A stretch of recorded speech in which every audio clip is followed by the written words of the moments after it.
Welcome to Designing the Future Textiles and Transformation Talks, Alexa Inquires, powered by Performance Days.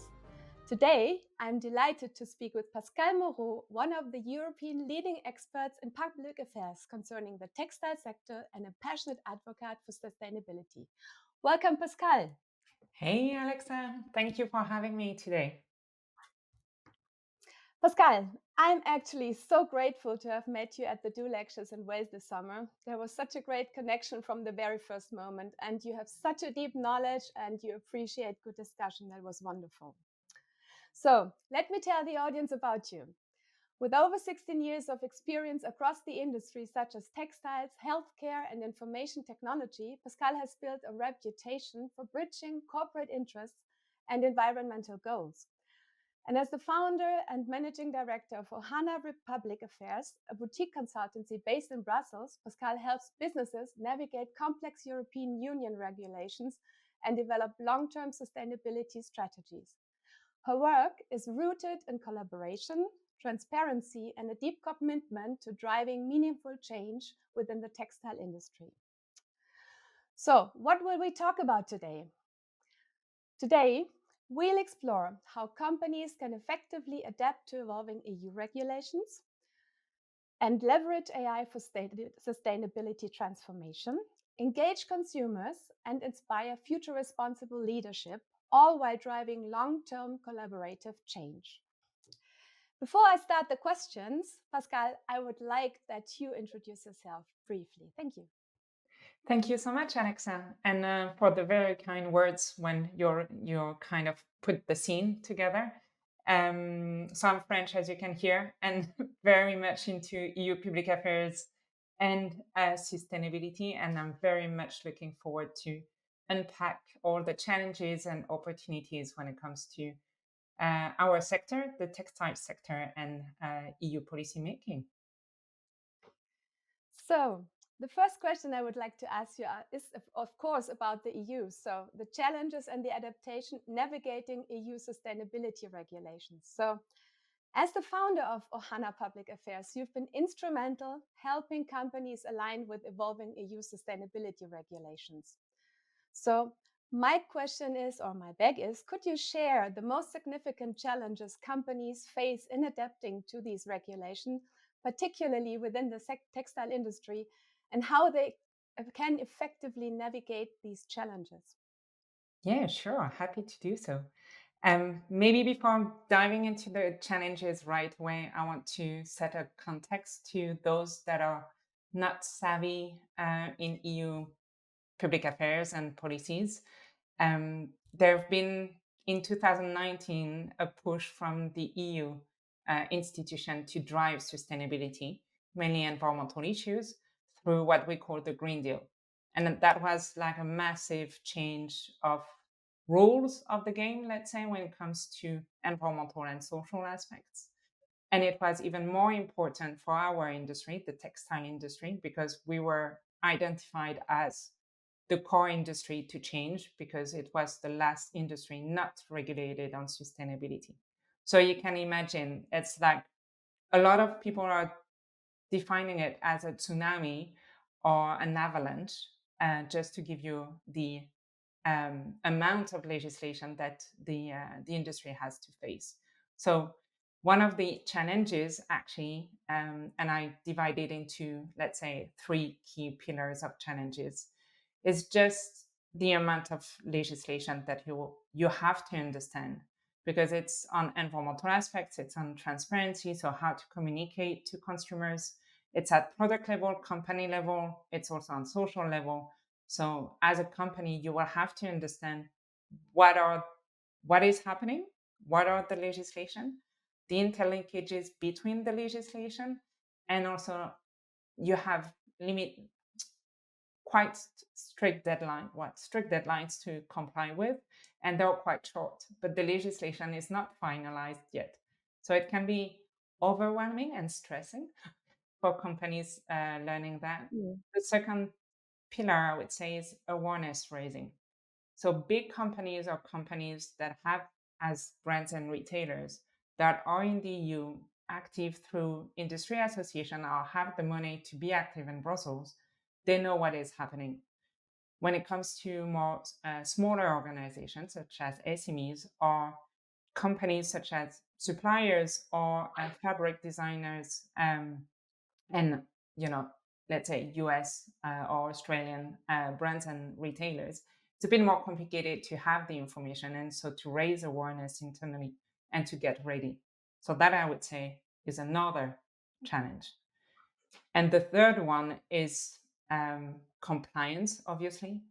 Anna, in your first podcast, was mentioning limited resources to drive sustainability. So if you add compliance to that, a lot of the resources would go to compliance. But from an SME, for example, it's complicated because do you have a sustainability manager or do you have compliance even department? So it's a lot of also on unpacking, making sure you have the right information, and for suppliers to also understand that they would get even more questions from their customer, meaning brands, to ensure they are compliant on time. And for them as suppliers, be compliant on time is even being compliant before the deadline, the official deadline. So it's those kind of three challenges, I would say, the amount of legislation, awareness raising, and actually the get ready for compliance are the key challenges, and how to overcome them is really using the platforms such as for suppliers, Transformer Foundation is an amazing work that few people have put together to ensure the information is given to suppliers on timely measures and easy way to understand. And for SMEs and other like brands and retailers, you have also industry association that you can really talk to either at, let's say, a sector level. So, example, for outdoor sports, there is FASI, the European Sporting Good Industry, but also at national level, I'm thinking of the Danish textile industry. So you have those people that can actually unpack this information in addition to organizations such as Ohana. Thank you for making it so clear and incredible. I didn't know that it's only two people that have put these informations together. It's incredible. So let's talk about the next question. The transparency and the traceability in the textile industry. So you've been a strong advocate for the transparency and also the traceability in the textile industry. So in your view, how can companies make transparency and traceability a cornerstone of their sustainability strategies? And what role does reliable data play in this transformation? Yeah. First, I want to highlight what I feel what transparency is and traceability is, and just to make sure that everybody understand my answer, and we are getting on the same boat. For me, traceability is really how the action of capturing the data that you need. So it's to know where your products are produced, also the components, what kind of what are they made of, where they are going. So, for example, as a brand or a retailer, where are you selling them? Is it only in France or in Germany or the full EU market or beyond the EU? So really understanding your business. Also, who are your recyclers? If you do secondhand, where your products are being sold. All of this you need to trace, you need to map your value chain, and value chain is from suppliers to actually recyclers, because you will have to know that to comply. So it's really the background work. And transparency is how you disclose this information. So either internally to your employees and different departments, externally to investors, to authorities, to suppliers or recyclers, and obviously to your customers. And so that is really, you need to have traceability to ensure your transparency. And why it's so important and why I'm also pushing for it, it's a massive call from the civil society, from customer, and from authorities. because without traceability and transparency, you cannot build trust. And I think it's what was a bit not missing with sustainability, but the industry went full on, and then sustainability became that big word where at the end we didn't know what it was under it, what it was hosting. Yeah. And having that traceability, that transparency, you build that trust and you ensure that if you are a leader in the industry, you actually can substantiate your claim. You can say, I really know what I'm saying. These are the proof. This is the proof. And you can find it here and here and here, and not hide behind, your website. So that for me is really important. And on the other side, it's also traceability, and transparency help with your sustainability strategy. I'm thinking, as an example, when you want to find an alternative to your chemicals, then you need to have the information from your suppliers, but also the chemical manufacturers.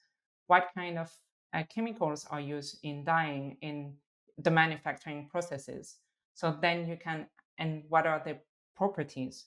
So then you can really make an informed choice on, is this chemical better than the one we're actually using? What are the alternatives on the market? So the reason is to build trust and to actually help going to the next stage of your sustainability strategy. And how to make it a cornerstone, those two. Well, traceability for me, it's a must now. It's not a nice to have, just because legislation is asking for it. So legislation will be your baseline. It's a common denominator. So if you want to be on the market, you need to have the data, you need to have traceability. Otherwise, you cannot sell your product. That's easy as it is. Mhm. And then transparency is really to position yourself as a trustworthy partner within your value chain with external stakeholders. Um, Having said that, I think we need to be careful with traceability and data being, like the only thing we are looking for. We always need to think, what is the next steps in sustainability, how we can improve. And also, we need to make sure that we're not getting into a movement of data collection fatigue, so that we are just asking stakeholders within the value chain for data and more data without actually a purpose behind it. So that is something I think the industry will need to tackle at one point in the coming years, so that we're not moving from audit fatigue that we were having with suppliers to actually data collection fatigue. And it's really to put back the purpose at the core. Absolutely. Oh, I think, I hope for the audience also that was a very clear answer. Thank you, Pascale, for that. So, and I think also one point we really have to talk about is the role of AI in sustainable transformation. So, at Designing the Future, we talk about the implementation of artificial intelligence in the industry. And my question to you is, how do you see AI driving the sustainable transformation of the textile sector, particularly in the context of compliance with EU regulations? Yeah. Do we need the help of AI to check traceability of the millions of products labeled with a digital product passport to come? No, definitely. And thanks for that. So, a bit of a disclaimer to everybody, I'm not an AI specialist. So, I want to make sure, I'm sure other people may react to the podcast and add on, and that would be also amazing. So, starting the conversation here. When it comes to AI, when it's supporting the implementation of EU legislation, there is one piece of legislation that is really important. And when it comes to traceability and disclosure of information, is the digital product passport. And here, that's where we'll have like all the relevant information for eco design that will be there. And we'll need to make sure that this information is collected in the right way. And there have been some discussion about blockchain, for example, how blockchain could support inputting the information and that the information goes along the full value chain. One of the issue with blockchain is that if the information is not good from the start, then the wrong information still, goes along the value chain. So AI could also support like add on to a blockchain um, solution. Um, when it comes to checking at custom compliance of the product, authorities will need AI for sure, because otherwise that means opening the batch of all the containers, checking products per product, and that would be complicated. So can we have a scan and then it checks directly at the composition of your product and making the link to digital product passport? I think that's something definitely that it's needed indeed. And when it comes to AI, it's also linked to production and over production. There are some legislation, pieces of legislation, sorry, being discussed in France and in the EU on the number of collections put on the market. So how companies can make sure they don't, through AI in production, don't go over production, but produce the right number of garments. And that will help them comply with actually those over consumption legislation. Yeah, it's gonna be a very interesting road to go. But I mean, I believe we have to start there. You have to start there somewhere to implement it, and I think it's gonna be also like try and error in the beginning, probably, because something it's like a new experience we all will have to make. Thank you for that, Pascal. So, of course, in designing the future, I also want to talk about future responsible leadership. So, leadership, I think, is pivotal in guiding companies through the complexities of sustainability and regulatory compliance. So, from your experience, what qualities define future responsible leaders in the textile industry? And how can they inspire their teams to embrace sustainable practices? Yeah, thanks. I would say as business or as an individual in a company, you cannot put compliance as a leadership objective. This is like the baseline. As someone told me, compliance is the floor of your house, and then leadership would be to build the house, actually, the walls, how you decorate it. And then you need to define your goals. So for me as Ohana, for example, I will not build a mansion. It's a tiny house, actually. We are a small team. We are 10. So you also need, as a leader, to define, where you want to go. So how big is the house you want to build? But really, I would say importance is compliance is not leadership. It's a given. So you need to show, when you want to show leadership as a business, you need to continue your sustainability programs, your innovation, your green investments, to foster innovation and innovating thinking in your team. This is how you will inspire and continue and keeping your sustainability team in the industry and in your company, and not just having ESG project. And that's really something that it's been a clear call from the different discussion I had with sustainability experts in our industry. And yeah, so, and focusing on social also. So just transition. What are the next things you need to think as a business, as a leader, to ensure the just transition? And just transition is beyond circularity. So it's social aspects, it's climate. We Yeah. always, and what are the next steps? We're always talking about climate, but what about the biodiversity? Actually, if you don't Mhm. have biodiversity, you don't have raw materials. So how can we go actually as an industry into biodiversity? The discussion is not hardly happening or starting, bubbling on the surface, but we need to go there. And I really liked Anna's speech from your first podcast on accountability. If you are accountable, actually, you can drive the change and acknowledge sometimes that you make mistake, and it's fine. But you need to recognize that and work on it. Absolutely. Thank you for that. And of course, it's also important to talk about the consumer engagement. And it's crucial for driving sustainable practices in the textile industry. So, what do you think? How should we educate the consumer to empower their directive? What strategies do you believe are most effective in encouraging consumers to prioritize sustainability in their purchasing decisions? And how can companies better communicate their sustainability efforts to build trust and loyalty? Yeah. I would say consumers now are citizens. So what I mean with that is that they do assume that as a business, you do the right thing. They want that. So again, baseline, you comply and you do the right thing.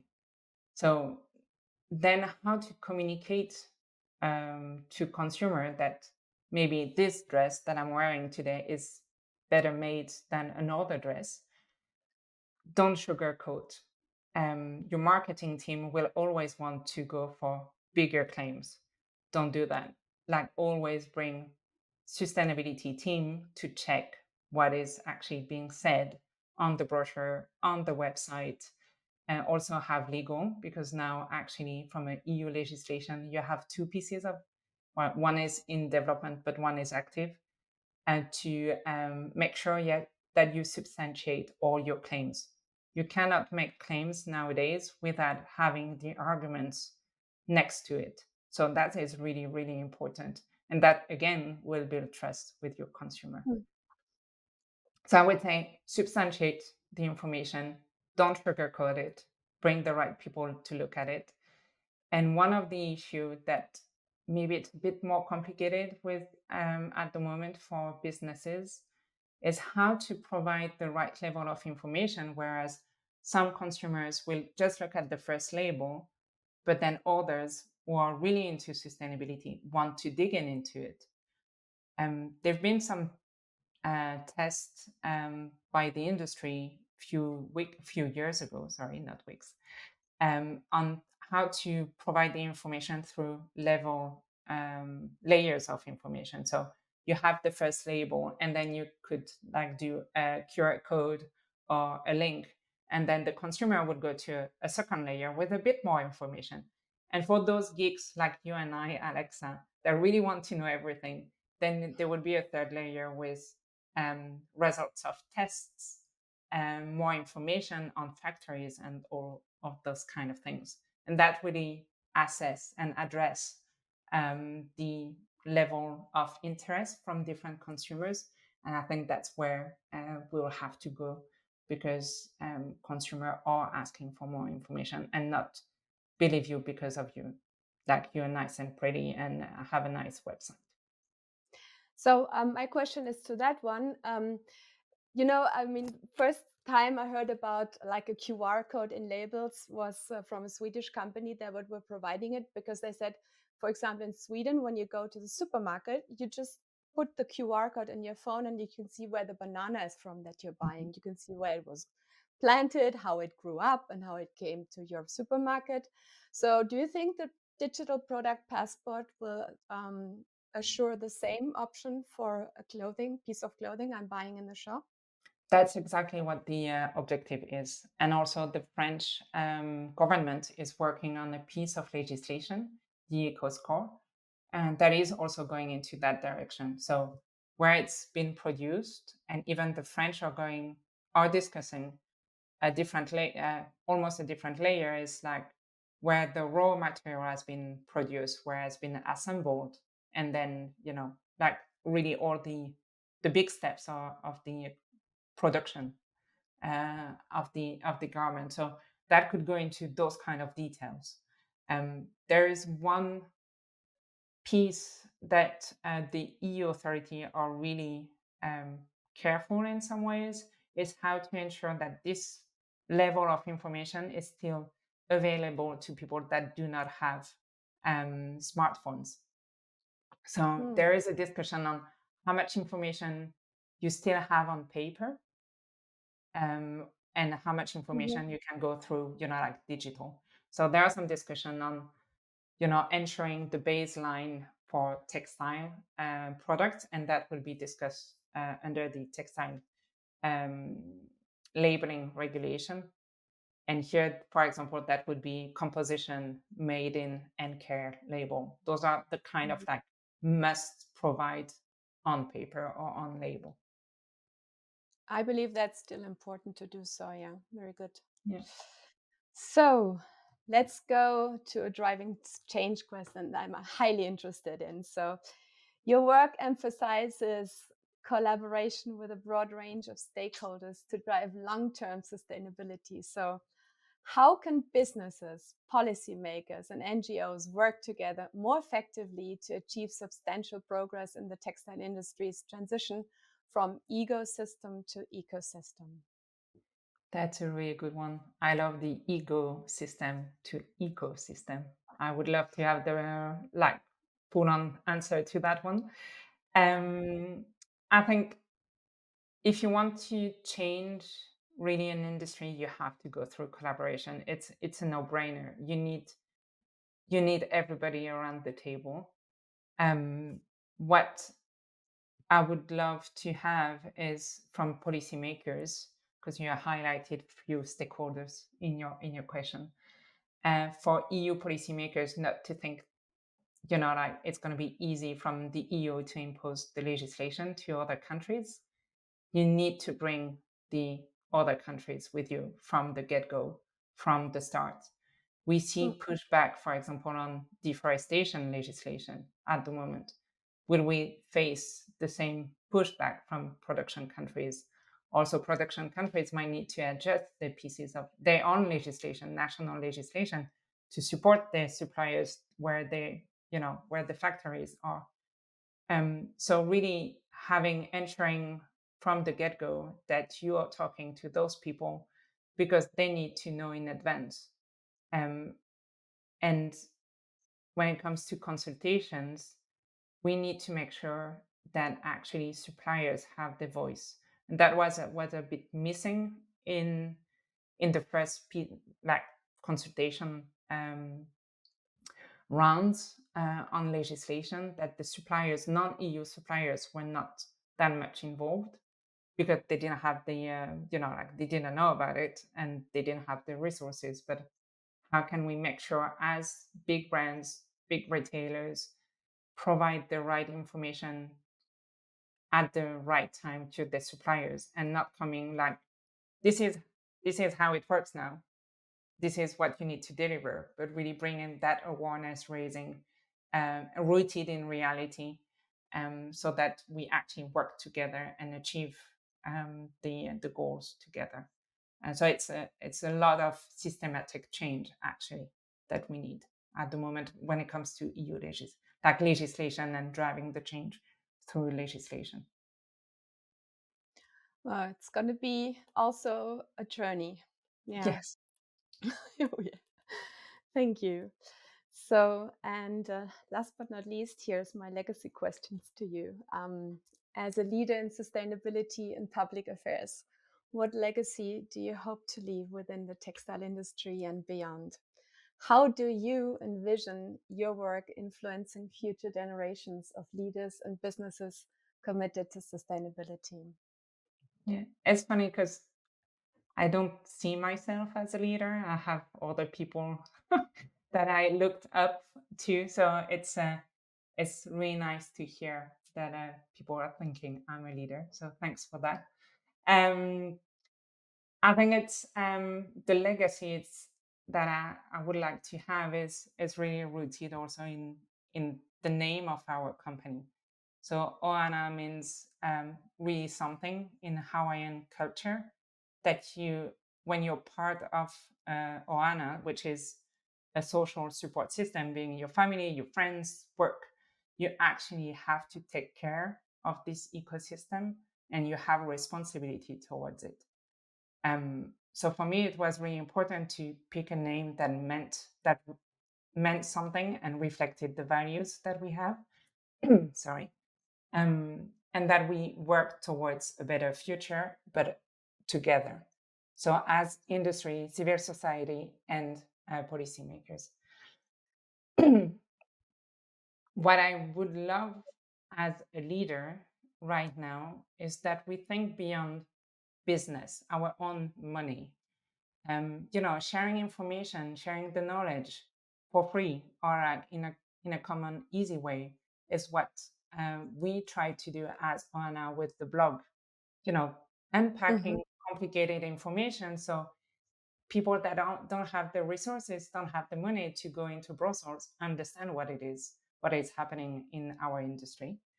Um, yeah, thinking bigger than your immediate profit. So that's why also, initiatives such as 1% for the planet, where you can actually support organization pro bono, so it's included in your membership.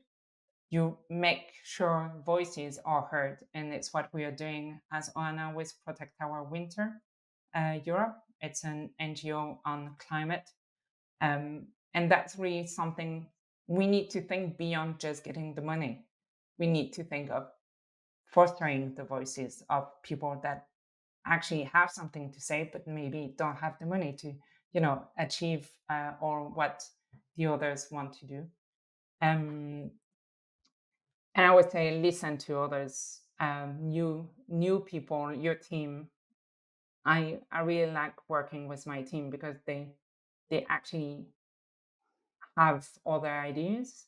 So making sure you also talk to other people, you're rooted in reality in our industry. Like we might have some ideas, but the people that are working on the files, they kind of tell you like, no, you might be off the chart here. Like, thank you for your idea, but come back to reality. But I also they can give you additional ideas, such as, for example, I was talking to someone, um, and she was raising, maybe it's not textile, but it's EU public affairs, the need for bigger diversity in EU public affairs in Brussels. We all white people, and so what is happening to the others, minorities that want to be active in Brussels? So how I'm not there yet, but how can Oana or myself can bridge those gaps, stop the break the ceiling for some of those issues. That's really what I would love to do. So long answer, sorry. Yeah, that sounds amazing. And Pascale, first of all, you're a leader of your company, and I think it's so important because, like, I mean, I love the name Ohana anyway because 2 years ago I was in Hawaii and I spent almost one day in the Bishop Museum in Honolulu about the Hawaiian Polynesian culture, and there was one sentence that was giving me so much. It was saying, "The land is the land because of the chief." And the prosperity of the land is because of the people. And this is what Ohana means. So I think you picked the perfect name for your company. And I think it's so important that one takes over the responsibility of leading, but in the same time also of following. And I think you're doing a very wonderful job in that direction. Thanks. Thank you for that. So, small change, the last very sentence. And I thank you already so much for this incredible interview.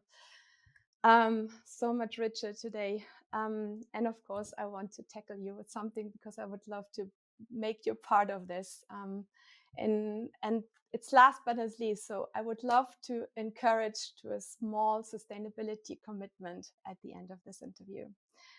And it's like the new habit of the month that makes us all a little bit getting closer to sustainability. So last interview, Anna chose something she wanted to do since a while. She was inspired to commit to using all the groceries in her refrigerator before buying more products to produce less food waste. So, and I followed, of course, I committed to it. So Pascale, what do you think about? What would you like to commit to? And I will follow you too. I thought of two things actually, because when I listened to Anna's podcast, I was like, wow, I really need to think ahead because I won't be able to find on the spot as she did. So I was really impressed. Um, so I thought like two, and then you can choose which one you want to go for. So composting. So, like all the waste when you cook for plants and stuff. And I live in Brussels, so it's quite easy because they actually provide you with, like the proper bin, and they collect the compost and they use it for energy and stuff. So putting your waste food somewhere like in the bin, and then bring it, either checking with your municipality if they collect that, or actually you have more and more neighborhood project like this. I know in Paris you have some, and definitely in my neighborhood in Brussels you have some. So, and if you have a garden, actually it's really good for your plants, so it's actually better than buying anything else. So I would encourage that. And the other one, if you cannot redo, it's linked also to biodiversity. If you have a small, even just a small terrace or a really teeny tiny balcony or just a window, is actually to have plants that bring, bees and butterflies and bring food. So it's actually bring back biodiversity into the city for those who lives in the cities. And it's really nice, and it's really calming in the morning when you actually take care of your plants. So I would say you can pick between the two. It feels like you would prefer the second one, if I'm right. Both. I'm committing to the both. So the two of them. So you can really pick whatever. Well, actually, I would pick the second one because it's a little challenge for me. I live in the third floor. I have no balcony, but I will try to plant plants on the window. As if we have the option for composting in our house with the unities, but it's very badly kept, so it's always a challenge to bring in the compost into that bucket. So I would prefer actually to try the second one. So let's plant little plants on our windows and try to attract bees and butterflies to the city.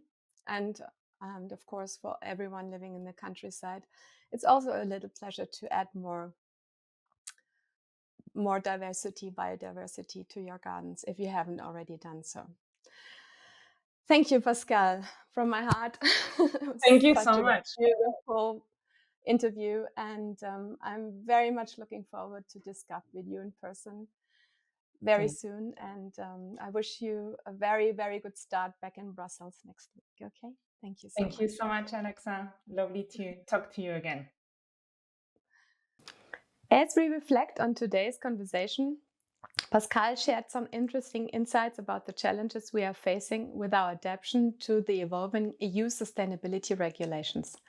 She facilitated it by breaking it down to 3 key challenges, which are the amount of legislation to understand, awareness raising, and to get ready for compliance. So let's look forward to be able to go clothes shopping in the full transparency in the future by simply scanning the QR code on the label. I hope Pascale's answers on transparency, traceability, driving change, as well as the role of AI in the sustainable transformation were giving you valuable information. And last but not least, I thank Pascale for her inspiration of increasing biodiversity, especially in the city. I'm looking forward to find out how to install a flower pot on a downtown high window to attract bees and butterflies. You will find the optional info in the show notes if this habit inspires you as well. Thank you again for tuning in for the second edition of Designing the Future Textiles and Transformation Talks, Alexa Inquires, powered by Performance Days. Please share your thoughts with us, subscribe, and let's make this a vivid exchange in our industry and beyond. Goodbye for today and see you soon.